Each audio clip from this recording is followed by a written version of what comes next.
Je suis désolé. Mais je ne veux pas être empereur. Ce n'est pas mon affaire. Je ne veux ni conquérir ni diriger personne. Je voudrais aider tout le monde dans la mesure du possible. Juifs, chrétiens, païens, blancs et noirs. Nous voudrions tous nous aider si nous le pouvions. Les êtres humains sont ainsi faits. Nous voulons donner le bonheur à notre prochain par lui donner le malheur. Nous ne voulons pas haïr ni humilier personne. Dans ce monde, chacun de nous a sa place et notre terre est bien assez riche. Elle peut nourrir tous les êtres humains. Nous pouvons tous avoir une vie belle et libre. Mais nous l'avons oublié. L'envie a empoisonné l'esprit des hommes, a barricadé le monde avec la haine, nous a fait sombrer dans la misère et les effusions de sang. Nous avons développé la vitesse pour nous enfermer en nous-mêmes. Les machines qui nous apportent l'abondance nous laissent dans l'insatisfaction. Notre savoir nous a fait devenir cyniques. Nous sommes inhumains à force d'intelligence. Nous ne ressentons pas assez et nous pensons beaucoup trop.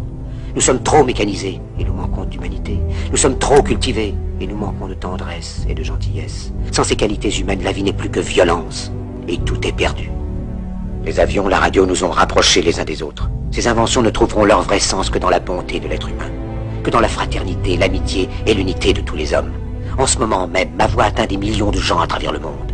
Des millions d'hommes, de femmes et d'enfants désespérés, victimes d'un système qui torture les faibles et emprisonne les innocents. Je dis à tous ceux qui m'entendent, ne désespérez pas. Le malheur qui est sur nous n'est que le produit éphémère de l'avidité, de l'amertume de ceux qui ont peur des progrès qu'accomplit l'humanité.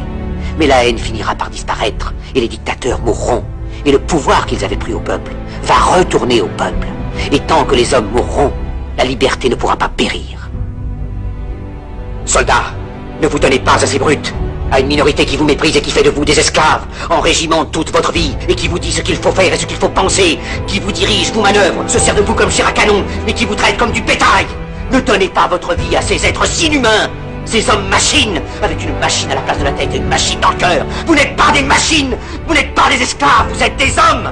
Des hommes avec tout l'amour du monde dans le cœur. Vous n'avez pas de haine, sinon pour ce qui est inhumain, ce qui n'est pas fait d'amour.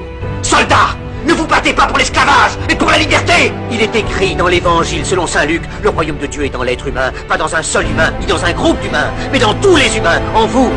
Vous, le peuple, qui avez le pouvoir de créer les machines, le pouvoir de créer le bonheur. Vous, le peuple, en avez le pouvoir de rendre la vie belle et libre, le pouvoir de faire de cette vie une merveilleuse aventure. Alors au nom même de la démocratie, utilisons ce pouvoir. Il faut tous nous unir. Il faut nous battre pour un monde nouveau, décemment humain, qui donnera à chacun l'occasion de travailler, qui apportera un avenir à la jeunesse et à la vieillesse la sécurité. C'est eux qui ont promis toutes ces choses. Pour que vous leur donniez le pouvoir, ils mentaient. Ils n'ont pas tenu leurs merveilleuses promesses. Jamais ils ne le feront. Les dictateurs s'affranchissent en prenant le pouvoir, mais ils sont un esclave du peuple. Alors il faut nous battre pour accomplir toutes leurs promesses. Il faut nous battre pour libérer le monde, pour renverser les frontières et les barrières raciales, pour en finir avec l'avidité, avec la haine et l'intolérance. Il faut nous battre pour construire un monde de raison, un monde où la science et le progrès mèneront tous les hommes vers le bonheur. Soldats, au nom de la démocratie, unissons-nous tous!